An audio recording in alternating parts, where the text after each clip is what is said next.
Assalamualaikum warahmatullahi wabarakatuh. Kembali lagi di YouTube channel Syahdu Retno.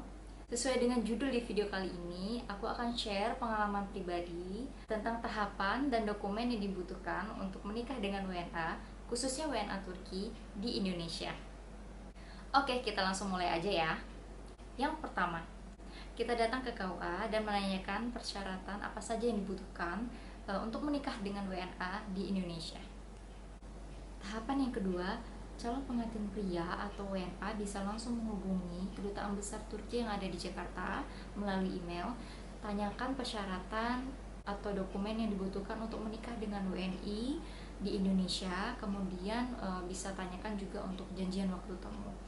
Tahapan yang ketiga, dokumen yang harus dipersiapkan oleh WNA Turki untuk menikah di Indonesia. Yang pertama ada paspor dan juga fotokopi.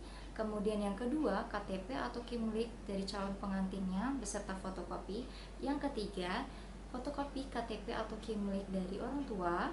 Yang keempat, visa, itu opsional, tergantung dari KUA masing-masing. Yang kelima, ada kartu keluarga atau nufus kait orni. Kemudian yang keenam, pas foto latar belakang warna biru. Yang ketujuh, ada surat dari kedutaan.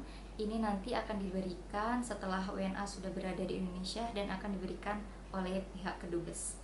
Kemudian lanjut ke tahapan yang keempat. Sekarang dokumen yang dipersiapkan oleh WNI atau calon pengantin wanitanya. Yang pertama ada KTP dan beserta fotokopinya, kemudian ada kartu keluarga beserta fotokopi, kemudian yang ketiga fotokopi akta kelahiran, kemudian yang keempat fotokopi surat nikah orang tua, kemudian yang kelima surat keterangan wali nikah jika tidak sealamat dengan calon pengantin wanita, kemudian yang keenam fotokopi KTP orang tua, kemudian yang ketujuh pas foto latar belakang biru, kemudian yang kedelapan ada imunisasi tetanus atau TT. Ini bisa berdampingan setelah berkas masuk ke KUA, nanti juga akan ada tes kesehatan. Tahapan yang kelima, sebelum WNA datang ke Indonesia, persiapkan juga untuk bawa kartu vaksin fisik, kemudian saat itu diinstruksikan untuk download dan isi di Peduli Lindungi. Kalau sekarang aplikasinya sudah berganti jadi Satu Sehat. Tahapan yang keenam, setelah WNA sudah berada di Indonesia, nanti bisa langsung datang ke kedubes. Setelah itu dari pihak kedubes akan menerbitkan satu surat yang sudah diterjemahkan dalam bahasa Indonesia. Surat ini berisikan tentang catatan kartu keluarga atau akte kelahiran, kemudian surat keterangan bahwa data WNA dijamin kebenarannya, kemudian menyatakan bahwa WNA saat ini tidak punya ikatan pernikahan di Turki atau single. Dan di dalam surat ini juga merekomendasikan atau WNA diperkenankan untuk melangsungkan pernikahan di Indonesia. Syarat untuk dapat surat ini nanti bayar $5, kemudian menyerahkan kimlik atau KTP beserta fotokopi dan paspor beserta fotokopinya. Tahapan ketujuh, bawa semua dokumen-dokumen ke RT dan RW untuk mendapatkan surat keterangan untuk nikah.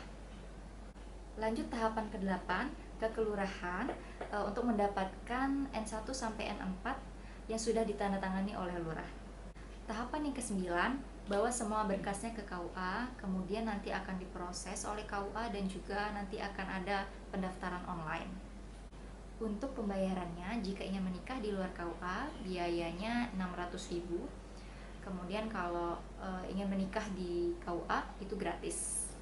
Yang terakhir, tahapan yang ke-10, di sini akan ada tes kesehatan, kemudian kedua calon pengantin akan mengikuti pembinaan perkawinan. Oh ya, ada satu not atau catatan yang harus diperhatikan. Pastikan nama sesuai dengan kartu identitas ya. Kemudian kalau bisa jangan pakai gelar, jadi sesuai dengan kartu identitas dan akta kelahiran gitu. Perhatikan juga alfabet Turkinya, jadi harus sama persis dengan kartu identitas. Dan sebelum buku nikahnya dicetak, perhatikan kembali semuanya dengan teliti, semuanya harus sudah sesuai, karena setelah ini akan ada pelaporan setelah nikah. Oke, itu tadi tahapan dan dokumen yang dibutuhkan untuk menikah dengan WNA, khususnya WNA Turki di Indonesia. Semoga video ini dapat bermanfaat, dan untuk selanjutnya aku akan buat part 2 tentang tahapan dan dokumen yang dibutuhkan untuk laporan setelah menikah. Terima kasih telah menonton video ini. Jangan lupa like, comment, and subscribe. Bye. Wassalamualaikum warahmatullahi wabarakatuh.